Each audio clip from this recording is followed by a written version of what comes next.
Viral, lumpur panas menyembur di Mempawah Kalbar, suara seperti ledakan dan gempa.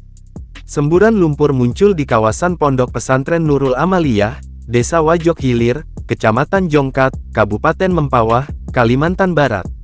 Semburan lumpur itu muncul pada Senin, tanggal 8 Mei tahun 2023. Dalam beberapa video yang beredar di media sosial tampak semburan lumpur menjulang tinggi.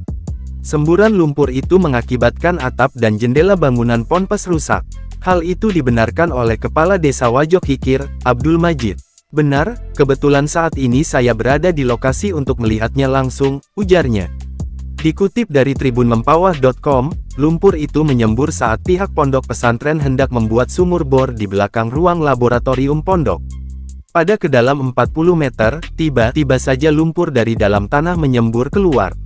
Para santri yang berada di asrama mengatakan merasakan guncangan seperti gempa.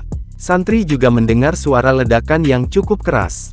Pengasuh Pondok Pesantren Nurul Amaliyah Mualim Wahid mengatakan, semburan lumpur bermula saat pihaknya hendak membuat sumur bor untuk kebutuhan air bersih santri dan santriwati.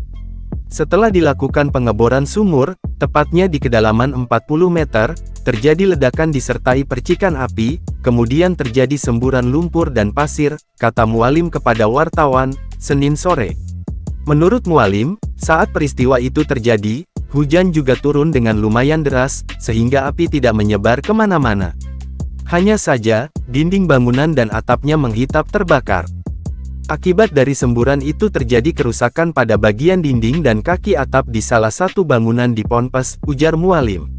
Mualim memastikan, peristiwa ini tidak menyebabkan adanya korban jiwa dan pengeboran untuk pembuatan sumur dihentikan sementara.